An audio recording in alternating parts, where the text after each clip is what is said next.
सुनने वालों को रश्मि कुकरेती का प्यार भरा नमस्कार। दोस्तों, संस्कृत के महाकवि कालिदास ने अपने महाकाव्य कुमार संभवम में कहा है, शरीर माध्यम खलु धर्म साधनम, अर्थात शरीर धर्म यानी उचित कर्म का साधन है। अगर शरीर स्वस्थ है तो हम सब अपने सामाजिक, नैतिक और पारिवारिक दायित्व जो होते हैं ना, वो अच्छी तरह से निभा पाते हैं। अगर मैं कहूँ कि जान है जहान है, तो ये तो बिल्कुल सच बात है। और अगर शरीर अस्वस्थ होता है तो कैसा लगता है दोस्तों? ऐसा लगता है जैसे दुनिया रुक सी गई हो, सब कुछ थम सा गया हो। और जब ऐसा होता है तो हम किसके पास जाते हैं, क्या ढूंढते हैं? जी हाँ, हम ढूंढते हैं एक अस्पताल, जहाँ हमारी स्वास्थ्य की देखभाल होती है, जहाँ होती है विशिष्ट शिक्षा प्राप्त डॉक्टर, अत्याधुनिक उपकरण और बहुत सारा स्टाफ। वो लोग हमारा जो रोग होता है उसका निदान करते हैं, उपचार करते हैं। और हम सब ये जानते हैं कि ये देखभाल हमें उनके हाथों में देनी होती है जो कि साथ में लेकर आते हैं सेवा भाव। ऐसा अस्पताल हम हर कोई ढूंढते हैं, और जहाँ उत्तम गुणवत्ता भी हो और साथ ही साथ हो किफायती हेल्थ केयर। ये हम सबकी आवश्यकता है दोस्तों। तो आज के अंक में हम आपको जिस मेहमान से मिलवाने जा रहे हैं वो हेल्थ सेक्टर में ही काम करती हैं, बल्कि मैं ये कहूँ कि उन्होंने हेल्थ सेक्टर को एक विशेष समाज सेवा का रूप दे दिया है। हमारे साथ FM गोल्ड के स्टूडियो में इस समय मौजूद हैं डॉक्टर उपासना अरोड़ा जी। उपासना जी, आपका बहुत बहुत स्वागत गोल्ड के स्टूडियो में। धन्यवाद। कैसा लग रहा है? बहुत अच्छा लग रहा है, क्योंकि आकाशवाणी अपने आप में सबसे बड़ा संचार माध्यम है लोगों तक अपनी बात पहुंचाने का। जी, आज आप लोगों ने मुझे यहाँ बुलाया, ये मेरा सौभाग्य है। और जो लोग भी आज मुझे सुन रहे हैं उन सबको मेरा नमस्कार और आकाशवाणी को विशेष धन्यवाद। श्रोताओं, ये बातचीत करते हुए मेरे दिमाग में सबसे पहले जो बात आ रही है, देखिए, एक अस्पताल को बनाना, संभालना, चलाना एक बहुत बड़ी जिम्मेदारी होती है। तो मैं चाहूंगी उपासना जी, सबसे पहले यही बताएं, जन्म से ही ये गुण था आपके अंदर या मन में पहले से ही एक आकांक्षा थी कि मैं शायद ऐसा तो कुछ करूंगी? मैं आपसे एक बात साझा करना चाहती हूँ कि मेरा जीवन काफी संघर्षों से भरा रहा। जी। मेरे साथ जो एक दुर्घटना घटी कि मेरे पिताजी काफी बीमार रहे। जी। 5 साल बिस्तर पे रहे, और जब मैं 10 साल की थी तो मेरे पिताजी को मैंने खो दिया। अच्छा। तो कहीं ना कहीं उस समय इतनी अकल नहीं थी कि क्या हुआ, लेकिन जब हम बड़े हुए तो ये समझ में आया कि स्वास्थ्य सेवाओं का कितना महत्व है। जी। और हम कैसे अच्छी स्वास्थ्य सेवाओं के द्वारा लोगों को बचा सकते हैं। अनफॉर्चुनेटली मेरी शादी से पहले मेरी मदर की भी डेथ हो गई। तो तकरीबन मैं एक तरीके से देखा जाए तो पूरी दुनिया में अकेली अनाथ खड़ी थी, क्योंकि मेरे कोई सगा भाई नहीं है। एक बड़ी बहन है जिसकी शादी हो चुकी थी, कोई चाचा नहीं है। तो it was a very difficult situation. मेरे मन में अपनी माँ को खोने का दुख इसलिए बहुत ज्यादा था क्योंकि तब मैंने हमेशा से चाहा था कि मैं एक IAS अधिकारी बनूंगी और अपनी माँ की देखभाल करूंगी। तब मैं सोचती थी कि जब मैं IAS अधिकारी बनूंगी तो मैं इतना अच्छा ढांचा तैयार करूंगी कि लोगों को कभी किसी तरह की परेशानी ना हो। पता नहीं क्यों उस समय ये समझ नहीं आया कि IAS अधिकारी के अलावा मैं डॉक्टर भी बन सकती हूँ और वैसे भी सेवा कर सकती हूँ। मुझे ऐसा लगा कि शायद IAS अधिकारी के पास बहुत सारी अपॉर्चुनिटी होती है। और देखिए कि ईश्वर की कृपा थी कि मेरी शादी ऐसे घर में हुई, जो मेरे हस्बैंड है श्री डॉक्टर PN अरोड़ा, उन्होंने अपनी माताजी की याद में अस्पताल बनाया था, यशोदा हॉस्पिटल, जी, जो कैंसर पेशेंट थी जिसकी वजह से उनकी डेथ हुई। अच्छा, ये कहते हैं ना कि जब इस प्रकार के कार्य होते हैं तो उसमें जो कहीं ना कहीं एक भावना जरूर होती है, और वो भावना ही विशाल रूप लेती है। जो मुझे लगता है कि अगर आप सचमुच कुछ करना चाहते हैं तो पूरी कायनात आपका साथ देती है। ये क्या बात है, ये डायलॉग बिल्कुल सच है। बिल्कुल। क्योंकि मेरी जब इस घर में शादी हुई और मैंने अपने हस्बैंड का नेचर देखा कि वो बहुत परेशान थे जब उनकी मदर की डेथ हुई, कि गाजियाबाद में कोई भी अच्छा अस्पताल नहीं था उस समय बड़ा, तो हमने उनकी याद में अस्पताल खोला। जब मैं जुड़ी और मैंने काम करना शुरू किया तो मेरे दिल में जो सबसे पहली बात थी वो ये थी कि मैंने अपने माता पिता को बचपन में खो दिया, जिसकी वजह से जो सफर मैंने किया, क्योंकि माता पिता की जगह संसार में कोई नहीं ले सकता। बिल्कुल सही बात। आपको उतना प्यार कोई कर ही नहीं सकता, क्योंकि वो शायद भावनाएं बनाता ही नहीं है, ह्यूमन बॉडी में नहीं होती किसी और के लिए वो। जी जी। तो मैंने ये चाहा कि मैं अब पूरी कोशिश करूंगी।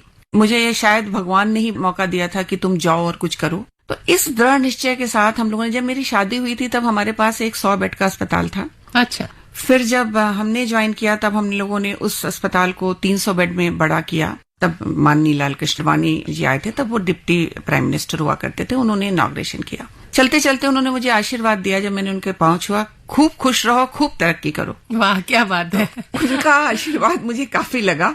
तो मेरी दूसरे अस्पताल के उद्घाटन पे जब वो दोबारा आए तो मैंने उनसे कहा कि आपका आशीर्वाद मुझे बहुत फलता है, आप दोबारा दें। तो उन्होंने हमेशा आशीर्वाद दिया। तो ये कहानी शुरू हुई मेरे 2000 में जब मैंने अस्पताल ज्वाइन किया और मेरे मन में ये बात आई कि मुझे कुछ ऐसा अपने अस्पताल को तो मैं ठीक करूं ही, बनाऊं ही, साथ ही साथ मैं उन लोगों की तरफ भी देखूं जिनके पास बहुत सी सुविधाएं नहीं है। तो वो छोटे छोटे प्रयास करती रही, क्योंकि तब इतनी इंडिपेंडेंट भी नहीं थी और इतनी समझ भी नहीं थी, इतना एक्सपोजर नहीं था, इतने लोगों से नहीं मिली थी। तो धीरे धीरे जब मैंने बाहर निकलना और समाज सेवा के कार्य करने वाली संस्थाएं उनके साथ जुड़ना शुरू किया तो मुझे लगा कि हम लोग बहुत कुछ कर सकते हैं। बिल्कुल। जो लोग अस्पताल चला रहे हैं या जो स्वास्थ्य सेवाओं से जुड़े हुए लोग हैं, उनके पास एक एक्स्ट्रा एडवांटेज है कि वो गरीब तबके को भी पूरी मदद करें, उनकी सहायता करें, साथ ही साथ लोगों को जागरूक करें कि स्वस्थ रहने के लिए क्या जरूरत है। तो हमने जैसे मैंने हैंड वॉश टेक्निक का एक कि कैसे साफ तरीके से हाथ को आप धोएं ताकि आप बीमार ना पड़े, तो मैंने स्कूल्स में करवाया। यानी कहीं ना कहीं आपके मन में वो जज्बा था जो अभी आपने थोड़ी देर पहले कहा ना कि अगर आप कुछ करना चाहें तो पूरी कायनात आके साथ देती है। तो ये फिल्म का डायलॉग था और जब हम FM गोल्ड का कार्यक्रम कर रहे हो तो गीत संगीत का साथ रहता है। तो इस मोड़ पर बताइए कौन सा गीत आपकी पसंद का, ताकि हम अपने श्रोताओं को सुनवा सकें। मैं हमेशा से गीत बहुत गाती भी हूँ जी। इतनी शक्ति हमें देना दाता, मन का विश्वास कमजोर होना, और वही आत्मविश्वास आपके चेहरे पर हम देख पा रहे हैं। तो सुन लेते हैं ये गीत।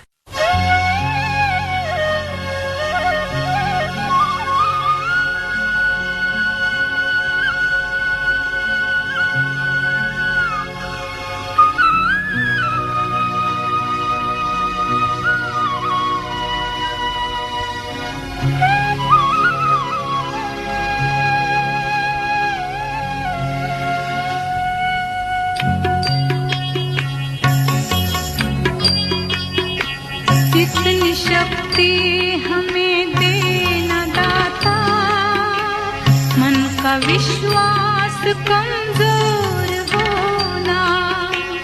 इतनी शक्ति हमें देना दाता, मन का विश्वास कमजोर होना। हम चले नेक रास्ते पे, हमसे भूल कर भी कोई भूल होना। इतनी शक्ति हमें देना दाता, मन का विश्वास कमजोर होना। हम चले नेक रास्ते पे, हमसे भूल कर भी कोई भूल होना। इतनी शक्ति हमें देना दाता, मन का विश्वास कमजोर होना।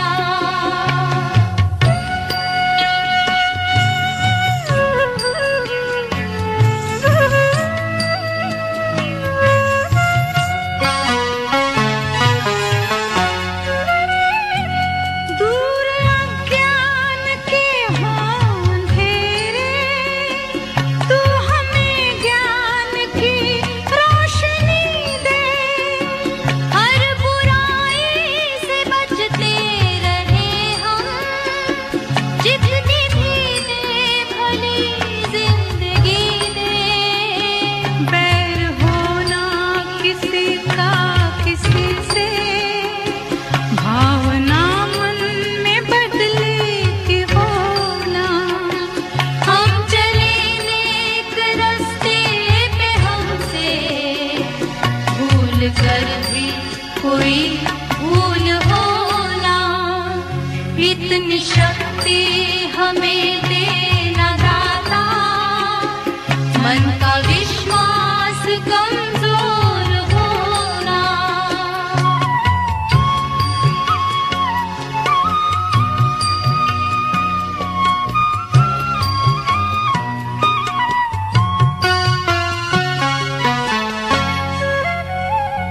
हम ना सोचे हमें क्या मिला है, हम ये सोचे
डॉक्टर उपासना, जो अस्पताल का काम होता है उसमें अगर सेवा भाव जुड़ जाए तो वो मैं तो कहूंगी सोने में सुहागा हो जाता है। तो जगह जगह जाके अवेयरनेस फैलाना, वो काम फिर आगे कैसे बढ़ा? मैं तो ईश्वर की कृपा कहूंगी आपको कि मुझे ना मौके भी बहुत मिले जी। एक संस्था है, उसने मुझे मौका दिया, प्रेसिडेंट बनाया उन्होंने मुझे गाजियाबाद का।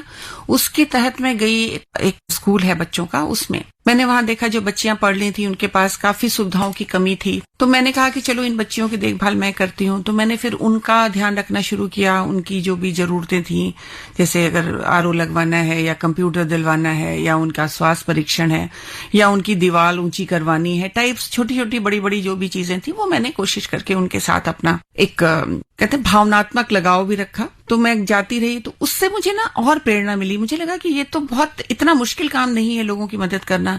जैसे पहले आप हमेशा सोचते हैं जब तक आप कुछ नया काम नहीं करते, अरे हम कैसे करेंगे। जी जी। लेकिन अगर आप एक बार कर लेते हैं तो आपको समझ में आता है कि अरे तो आप बहुत आराम से कर सकते हैं। फिर मुझे किसी एक जो हमारे बच्चे हैं जो ब्लाइंड हैं, जिनको जन्म से नहीं देख पाते या किसी और वजह से आंखों की रोशनी चली गई, उस संस्था ने बुलाया। मैं उन बच्चों के पास गई, उनको देखा, तो मुझे लगा कि हम लोग इनको भी बहुत तरीके से मदद कर सकते हैं। आप मेरा कार्ड देखेंगे, उसमें मैंने ब्रेल यूज कराया जो वो बच्चे करके देते हैं। ये तो बहुत अच्छा विचार है, क्योंकि हम देखते हैं हम कुछ कार्यक्रम जो करते हैं उसमें इस प्रकार के जो दृष्टिबाधित जो लोगों से हमारा संपर्क होता है, वो रोजमर्रा के जीवन में बहुत सारी परेशानियां, उनको एक दिनचर्या की ही बहुत सारी परेशानियां होती हैं। जी। तो ये बड़ा सुंदर आपने शुरुआत की है कि जो कार्ड है उसमें भी ब्रेल लिपि का प्रयोग किया हुआ है, जो कि वाकई एक अच्छी पहल है। इसके दो कारण थे। एक तो मैं चाहती थी उन बच्चों को थोड़ा कुछ किसी तरह से हम इन्वॉल्व रखें अपने काम में, कुछ उनको आर्थिक मदद हो, उसके साथ साथ लोगों को अवेयरनेस हो जी,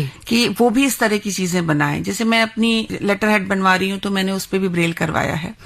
फिर ईश्वर की कृपा से मैं स्पेशल ओलंपिक भारत में आई, जो कि एक इंटरनेशनल संस्था है जिसमें जो मेंटली चैलेंज बच्चे हैं, जो ऑटिस्टिक होते हैं, जन्म से जिनको कुछ परेशानी होती है, जो उतने आईक्यू जिनका नहीं हो पाता, उन बच्चों को हम लोग ट्रेन करते हैं खेलने के लिए। और उनको अभी हम लोग बर्लिन लेके जा रहे हैं, जिसकी नेशनल चेयरपर्सन श्रीमती मल्लिका नड्डा जी हैं और दिल्ली की चेयरपर्सन मैं हूँ। तो हम लोग मिलके इस तरह के उन बच्चों को देखना और उन बच्चों के माँ बाप को हौसला बंधाना कि नहीं, आपका बच्चा, आप ऐसा मत समझें कि कुछ कर नहीं सकता। डॉक्टर उपासना, आप जब ये शब्द बोल रही हैं, मुझे विश्वास है बहुत सारे हमारे सुनने वाले कहीं ना कहीं इन शब्दों से जुड़ रहे हैं। बहुत सारे ऐसे परिवार हैं जिनमें ऐसे बच्चे हैं जिनको इस तरह की मदद और गाइडेंस और साथ ही साथ कहीं ना कहीं एक आत्मविश्वास की जरूरत है। बहुत सारी और भी जरूरत है जो दिनचर्या को संभालना ही।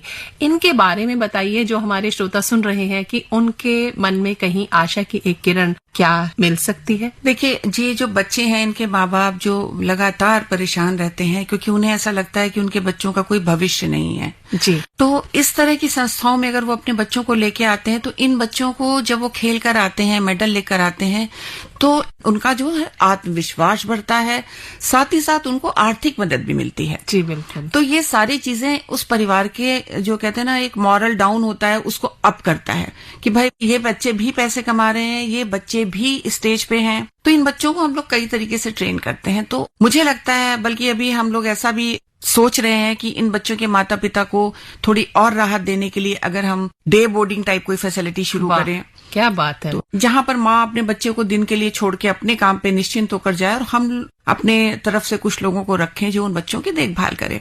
डॉक्टर उपासना, ये विचार इतना उत्तम विचार है, क्योंकि हमने बहुत सारे ऐसे साथियों को देखा हुआ है, समाज में बहुत सारे ऐसे लोगों को देखा हुआ है जिसमें कि जब इस प्रकार की समस्या परिवार में आती है तो माँ को सबसे पहले काम छोड़ना पड़ता है, क्योंकि कोई देखभाल करने के लिए नहीं होता। तो सबसे पहले तो माँ को ही त्याग कर उस बच्चे की देखभाल करने के लिए आगे आना पड़ता है। जो आपने डे बोर्डिंग की बात की, तो हमारी तरफ से बहुत सारी आपको शुभकामनाएं अभी से कि ये साकार रूप ले और बहुत सारे पेरेंट्स को इससे बहुत सारी मदद मिलने वाली है। जी, ईश्वर चाहेगा तो हम इसको कर पाएंगे, क्योंकि मैं उस माँ की मनस्थिति समझती हूँ। काम आदमी सिर्फ पैसों के लिए नहीं करता जी। काम आदमी अपनी संतुष्टि के लिए भी करता है। तो एक महिला को जब काम छोड़ना पड़ता है तो एक तो उसके हाथ से आर्थिक निर्भरता चली गई, दूसरा उसका अंदर से आत्मसंतोष कम हुआ, तीसरा उसके सामने उसका बच्चा जो कि पूरी तरह से उस पर निर्भर है, तो उस महिला की मानसिक स्थिति भी बहुत खराब होती है। बिल्कुल। तो हमें लगता है कि हमें सिर्फ उस बच्चे पे नहीं, उसके परिवार पे भी फोकस करना चाहिए। तो इस दृष्टि से मैंने फिर कई और संस्थाओं से भी जुड़ी हूं मैं। उसमें हम लोग महिलाओं को आत्मनिर्भर बनाने का काम करते हैं, उनके लिए सिलाई और ये सब सिखाते हैं, बर्तन भंडार चलाते हैं। इस बारे में भी बात करेंगे आगे, लेकिन पहले सुन लेते हैं आपकी पसंद का कोई गीत। मेरी तरफ से आप ये गाना बजाइए जो मैं चाहती हूँ आज के युवा सुने। इतना प्यार करेगा कौन, माँ करती जितना। क्या बात इतना है। ध्यान धरेगा कौन, माँ धरती जितना। मुझे बहुत पसंद है क्योंकि मैंने अपनी माँ को जब से खोया है, मुझे वो प्यार दोबारा कभी नहीं मिला। जी। अब कोई नहीं है जो ये पूछे कि बेटा तुमने खाना खाया, या मेरे चेहरे को देख के समझ जाए कि भाई आज इसकी तबीयत ठीक नहीं, बिना कहे। बिना कहे। बाकी सबको आपको बताना पड़ता है कि जी मैं बीमार हूँ। तो आइए सुन लेते हैं ये गीत। जी।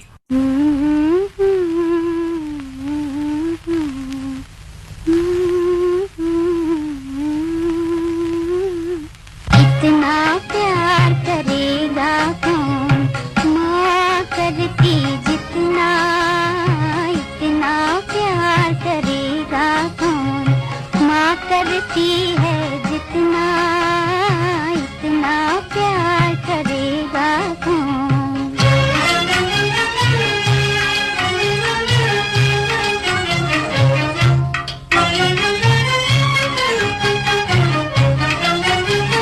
पलकों की छाया में पाले, जान लगा कर जान संभाले।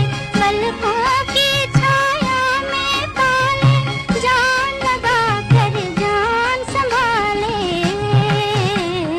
कितना ध्यान धरेगा कौन, माँ धरती जितना। इतना प्यार करेगा कौन।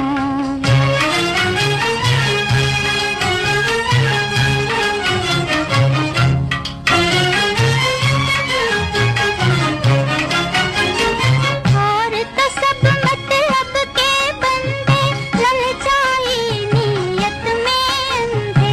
और तो सब मतलब के बंदे, ललचाई नीयत में अंधे।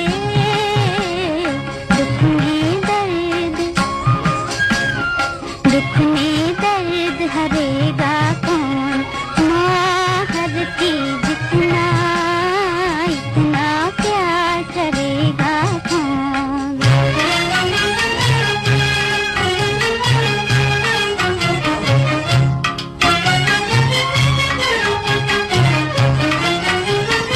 दूर देश जब कोई जाए, सब चाहे कुछ लेकर आए।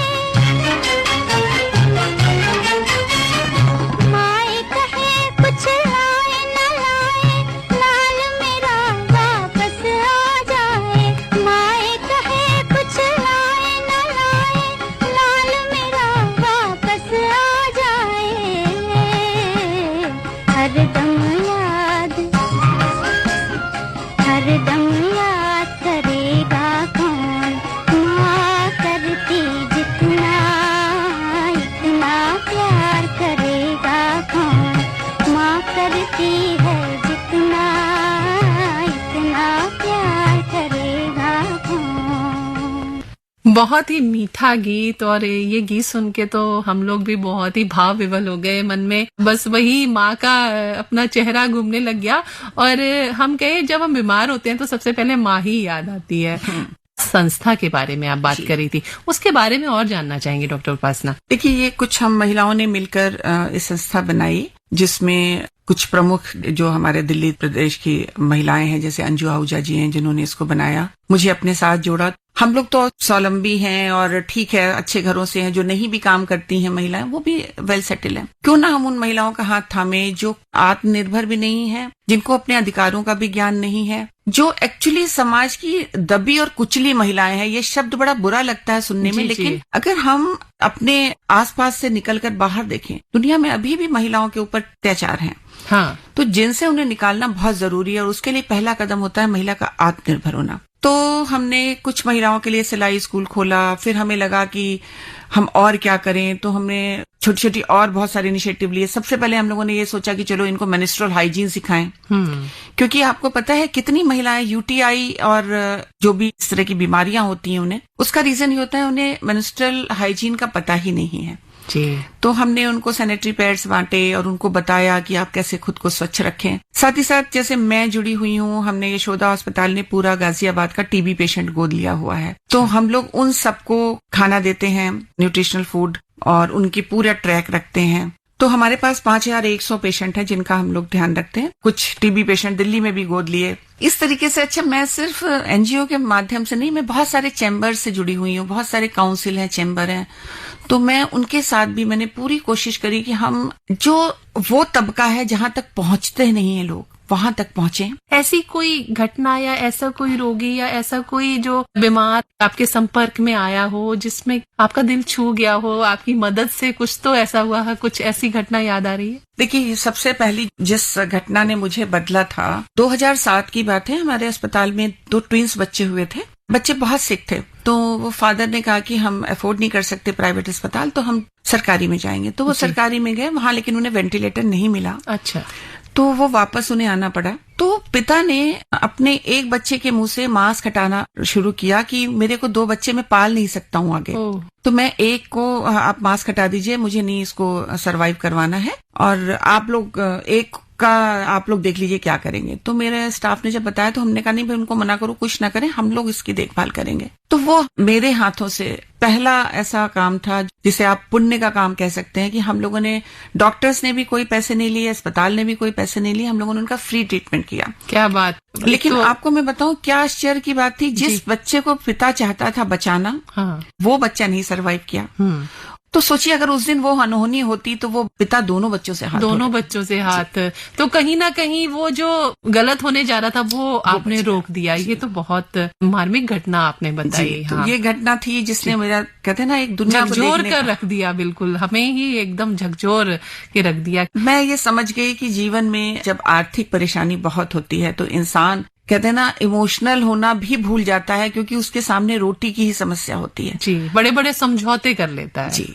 तो उस घटना के बाद से ये हमारा नित्य, कहते हैं ना, हमारे यहाँ की डेली एक्टिविटी है जी, कि कोई गरीब आता है और हम लोग उसके लिए सभी कुछ करते हैं। मैं भंडारा भी करती हूँ जी। जो पेशेंट्स सीरियस होते हैं तो उनके लिए हम लोग प्रे करते हैं, फिर अगर वो ठीक होके जाता है तो उसको बुलाते हैं, वो आरती करता है भंडारे में भगवान की। तो इस तरीके से हम लोग चला रहे हैं, क्योंकि मेरा अपना मानना है स्वास्थ्य सेवाएं या अस्पताल आप पूरी तरह से कभी भी इसको बिजनेस मान के नहीं चला सकते। हाँ बिल्कुल, ये तो बिजनेस से ज्यादा तो ये सेवा ही है। जी जी। तो अगर आपको अस्पताल बनाना है, अस्पताल चलाना है, तो आप ये मान के चलें कि आप किसी प्रकार का एक पूर्णतया व्यापार नहीं कर रहे हैं। आपको उसमें अपने एक जगह छोड़नी पड़ती है जहां आपको सिंपैथी, इम्पैथी, लोगों की दर्द को भी समझना पड़ता है, और जरूरी नहीं है कि आप हर पेशेंट से पैसे ले पाएं। ऐसे बहुत से इंसिडेंट्स होते हैं हमारे यहाँ। अगर कोई गरीब आ गया तो नहीं पैसे हैं तो कोई बात नहीं, हम लोग उसको पूरा इलाज देकर भेजते हैं। यहाँ तक कि अगर किसी को ब्लड की जरूरत है और उसके पास एक लड़की एडमिट हुई थी हमारे यहाँ, ये बात भी 2008 या 9 की है, वो भी आपको मैं सुनेंगी तो आप भी आश्चर्य करेंगी। वो हेड इंजरी की पेशेंट थी और उसको ब्लड की जरूरत थी। उसके हस्बैंड ने कहा कि मैं इसको ब्लड नहीं दे सकता, इतने में तो मैं दूसरी ले आऊंगा। Can you believe this, such kind of mentality. तो फिर हमारे हॉस्पिटल में हमने अपने स्टाफ से कहा कि जो इसको ब्लड देगा, इसकी जान बचाएगा, उसका प्रमोशन किया जाएगा, उसकी तनख्वाह बढ़ाई जाएगी। तो डेफिनेटली बहुत सारे लोग आगे आए। तो हमारे यहाँ एक 4th क्लास एम्प्लॉय था, उसने उसको ब्लड दिया, तो मैंने उसका प्रमोशन भी किया, उसकी सैलरी भी बढ़ाई। लेकिन उसके बाद मैं ये समझ गई कि अब हम लोगों को आगे बढ़ के महिलाओं को इस लायक बनाना होगा कि कोई ये ना कह सके कि मैं दूसरी ले आऊंगा। सही मतलब बात हम है। कोई रिप्लेसमेंट की चीज नहीं है कि अगर हमें कोई जरूरत है तो आप नहीं करेंगे। जी बिल्कुल। और आपने इससे पहले जब कहा था ना कि महिलाएं कहीं ना कहीं अभी भी हाशिए पर हैं और उनको बहुत जरूरी है कि आर्थिक रूप से बिल्कुल सशक्त हों, आत्मनिर्भर हों। और श्रोताओं, इस समय जो डॉक्टर उपासना अरोड़ा मेरे सामने बैठी हुई हैं, हम कह सकते हैं कि आत्मविश्वास गजब का चेहरे पर चमक रहा है। और साथ ही में ना जो एक चमक आती है वो आती है जब आपके अंदर एक नैतिक आत्मविश्वास होता है, एक नैतिकता होती है, वो उसकी तो अलग ही अद्भुत चमक होती है। वो चमक मैं देख पा रही हूँ। और आगे बढ़ने से पहले, जैसे मैं हमेशा कहती हूँ, मैं गीत सुनवाती भी चलूंगी और बातें जारी रहेंगी बोल पर। मैं चाहूंगी आप एक गीत बजाएं, मैं जिंदगी का साथ निभाता चला गया। वाह, क्या बात है। हर फिक्र को धुएं में उड़ाता चला गया।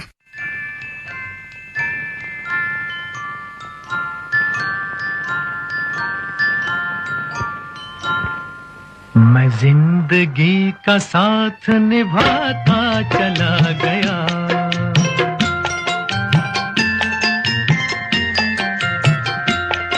हर फिक्र को धुएं में उड़ाता चला गया, हर फिक्र को धुएं में उड़ा।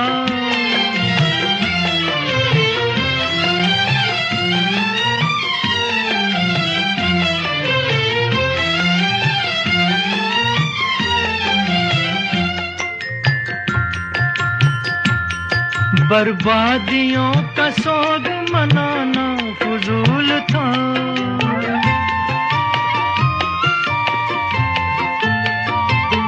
बर्बादियों का सोग मनाना फजूल था, मनाना फजूल था, मनाना फजूल था। बर्बादियों का जश्न मनाता चला गया, बर्बादियों का जश्न मनाता चला गया, हर फिक्र को धुएं में उड़ा।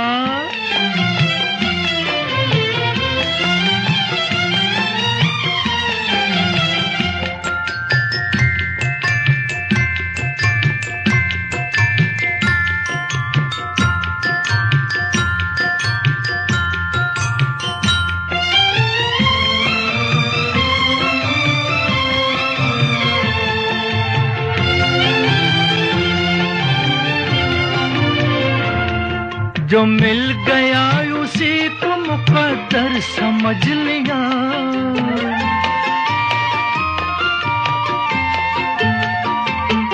जो मिल गया उसी को मुकद्दर समझ लिया, मुकद्दर समझ लिया, मुकद्दर समझ लिया। जो खो गया मैं उसको भुलाता चला गया, जो खो गया मैं उसको भुलाता चला गया, हर फिक्र को धुएं में उड़ा।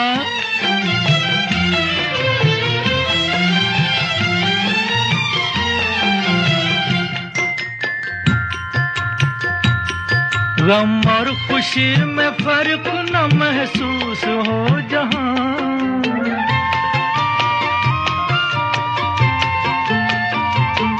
गम और खुशी में फर्क न महसूस हो जहां, न महसूस हो जहां, न महसूस हो जहां। मैं दिल को उस मकाम पे लाता चला गया, मैं दिल को उस मकाम पे लाता चला गया, मैं जिंदगी का साथ निभाता चला गया, हर फिक्र को धुएं में उड़ाता चला गया।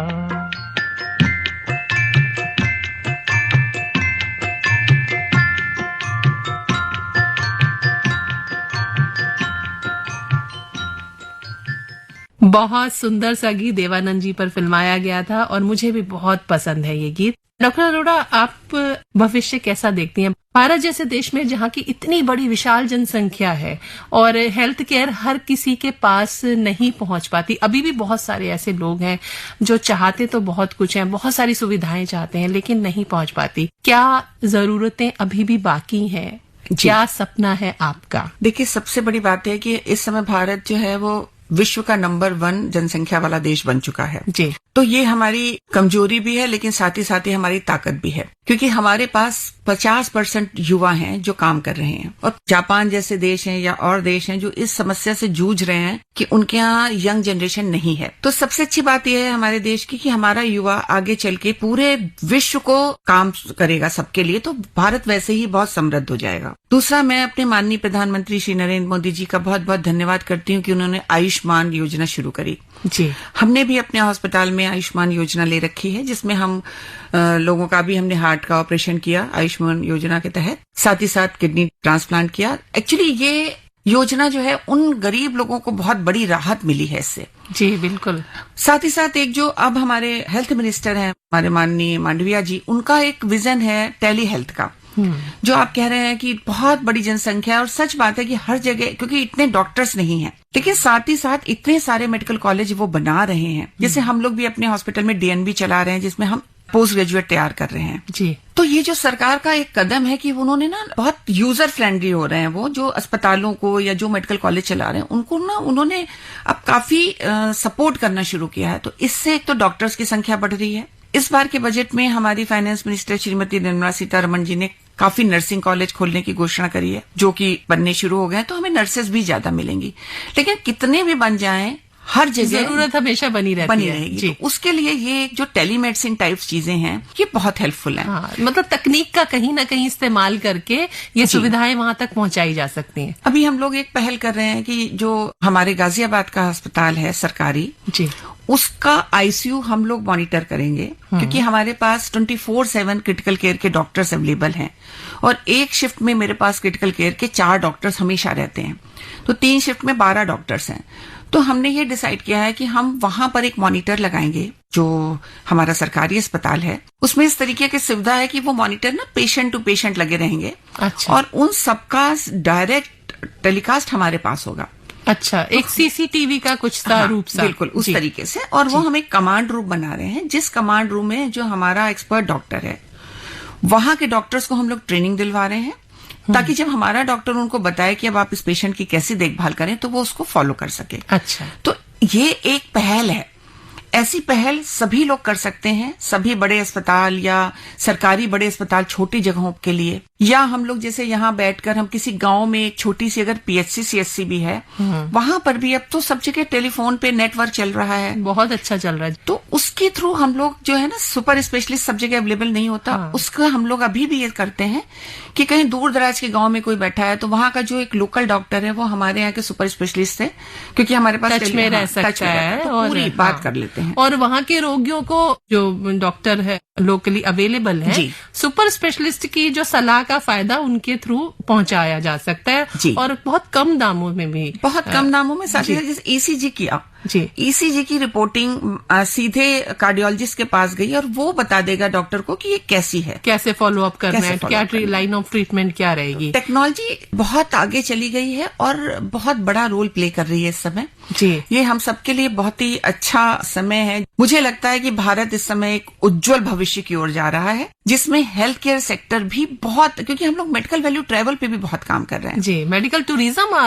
एक बहुत बड़ा, ये सवाल तो छूट ही गया कि मेडिकल टूरिज्म का भविष्य कैसे देखती हैं भारत में, क्योंकि भारत के डॉक्टर्स तो बहुत ही, मैं कहूंगी, प्रतिभाशाली और विलक्षण प्रतिभा के धनी डॉक्टर्स हैं। जी। तो न केवल भारत में बल्कि जो बाहर जो लोग हैं, जहाँ की हम तो कहेंगे कि विकसित देशों में भी एक अपॉइंटमेंट लेने के लिए साल भर का इंतजार करना पड़ता है, यहाँ पर हम कैसे उनको अपनी सेवाएं प्रदान कर सकते हैं? मतलब आपका जो अस्पताल है वो क्या सोचता है, आप क्या सोचती हैं इस बारे में? मैं G20 का पार्ट हूँ, G20 का हेल्थ केयर वर्किंग ग्रुप में हूँ। तो वो पहला जो हमारी मीटिंग थी G20 की, वो मेडिकल वैल्यू ट्रैवल पे ही थी त्रिवेंद्रम में। तो सारे अलग अलग देशों से लोग थे जो G20 के थे, और कुछ इनवाइटेड देश भी थे। तो सबकी का ये कहना था कि हिंदुस्तान एक ऐसी जगह है जहां हम होलिस्टिक हीलिंग करते हैं, सिर्फ मॉडर्न साइंस ही नहीं करते, हम उनको जो हमारी प्राचीन पद्धतियां हैं, योगा है, यूनानी है, आयुर्वेदा है, सबके द्वारा हम उनको ठीक करते हैं। साथ ही साथ सबको पता है कि अमेरिका और ब्रिटेन दोनों की जो डॉक्टर्स हैं वो हमारे ही हैं, जो इंडियन ओरिजिन डॉक्टर्स इसको संभाल। क्या आपने भी वहाँ सोचा है कुछ करने के लिए? जी,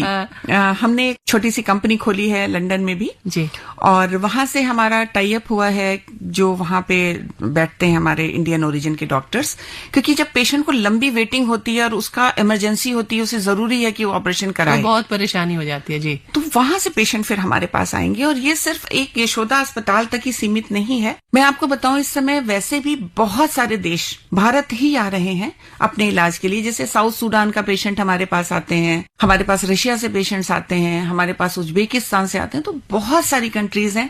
साथ ही साथ ये जो गल्फ कंट्रीज हैं वो भी हमारे डॉक्टर्स बुलाना चाहती हैं या हम लोगों को बुलाती हैं, हिंदुस्तान के लोगों को, कि आप आए यहाँ अस्पताल बनाएं और चलाएं। तो हम लोग, मुझे लगता है कुछ सालों बाद हिंदुस्तान एक्चुअली विश्व गुरु बनेगा। वो तो दिख ही रहा है कि जब जो चिकित्सक हैं, इतने विलक्षण प्रतिभा के धनी चिकित्सक हैं, उनके दिमाग का, उनकी प्रतिभा का जो फायदा है न केवल भारत के रोगियों को बल्कि विश्व भर के रोगियों को उनकी जो स्वास्थ्य सेवाओं का लाभ मिलने वाला है, ये दिख रहा है। जो आपकी जो योजनाएं हैं वो हमें विश्वास से साकार रूप लेंगी और न केवल हमारा देश बल्कि जो विश्व गुरु की आप बात कर रहे हैं कि बाहर के लोग भी ये कह पाएंगे कि भाई वाह क्या बात है। मतलब जहां 1 साल का इंतजार करना पड़ता था, पता चला जो टेलीमेडिसिन की आपने बात की या लंदन की जो आपने बात की, वहां के लोग भी स्वास्थ्य सेवाओं का लाभ उठा पाएंगे। जी उपासना जी, चलते चलते कोई संदेश अगर आप हमारे श्रोताओं को देना चाहें तो। मैं सभी, खास करके अपनी महिलाएं या बच्चियां जो सुन रही हैं,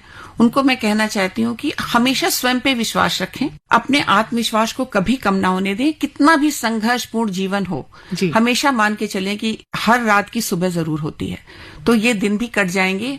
और बाकी सारे देश के लिए मेरा संदेश है कि भारत पहले सोने की चिड़िया कहा जाता था, बहुत जल्दी दोबारा भारत सोने की चिड़िया बनेगा। तथास्तु, ऐसा ही हो।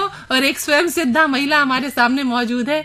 और इसी के साथ हम आज के मेहमान का जो ये अंक है श्रोताओं यहीं समेटते हैं। हम चाहते तो हैं कि बातें जारी रहे, पर घड़ी कह रही है कि चलने का समय हो गया है। और हम डॉक्टर उपासना अरोड़ा को बहुत बहुत धन्यवाद देते हैं कि आपने इतना कीमती समय हमारे श्रोताओं के लिए निकाला, गोल्ड के चैनल के लिए। आपका बहुत बहुत धन्यवाद। धन्यवाद। नमस्कार। नमस्कार। जब जीरो दिया मेरे भारत ने,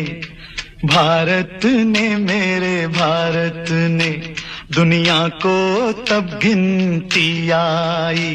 तारों की भाषा भारत ने दुनिया को पहले सिखलाई। देता न दशमलव भारत तो यूं चांद पे जाना मुश्किल था। धरती और चांद की दूरी का अंदाजा लगाना मुश्किल था। सभ्यता जहां पहले आई, सभ्यता जहां पहले आई, पहले जन्मी है जहां पे कला। अपना भारत वो भारत है जिसके पीछे संसार चला, संसार चला और आगे बढ़ा, यूं आगे बढ़ा, बढ़ता ही गया। भगवान करे ये और बढ़े, बढ़ता ही रहे और फूले फले, बढ़ता ही रहे और फूले फले। चुप क्यों हो गए? और सुनाओ।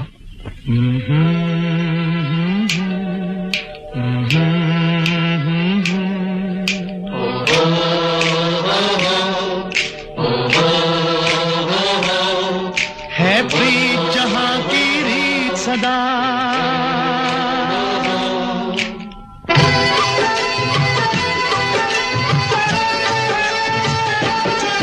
है प्रीत जहां की रीत सदा, है प्रीत जहां की रीत सदा। मैं गीत वहां के गाता हूँ, भारत का रहने वाला हूँ, भारत की बात सुनाता हूँ। है प्रीत जहां की रीत सदा।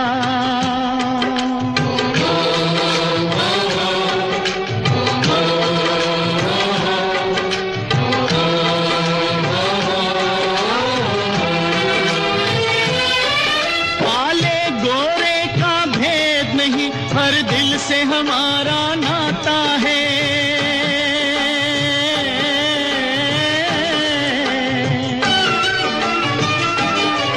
कुछ और न आता हो हमको,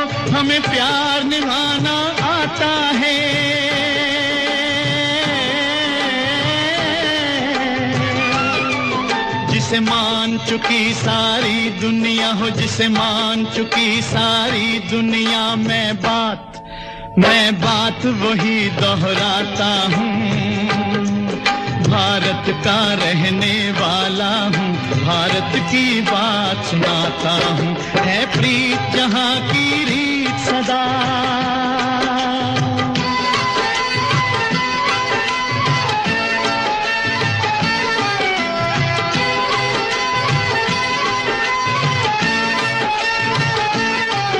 जीते हो किसी ने देश तो क्या, हमने तो दिलों को जीता है।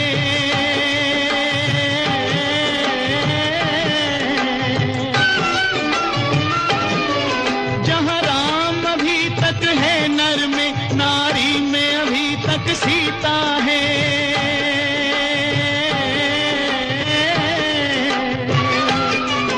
इतने पावन है लोग जहाँ, इतने पावन है लोग जहाँ। मैं नित नित शीश झुकाता हूँ, भारत का रहने वाला हूँ, भारत की बात सुनाता हूँ।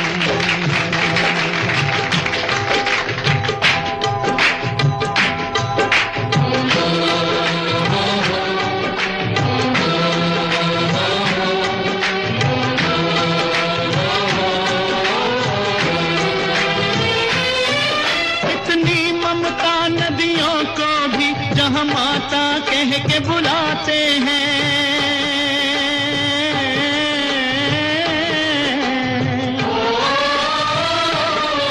कितना आदर इंसान तो क्या, पत्थर भी पूजे जाते हैं।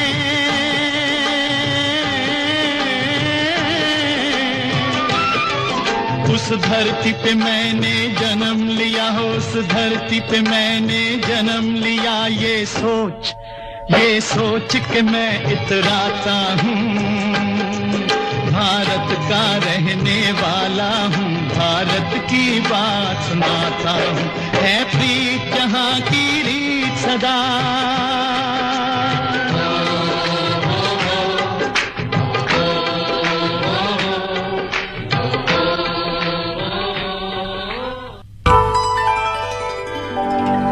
ये है आकाशवाणी और आप सुन रहे हैं गोल्ड 100.1 पर।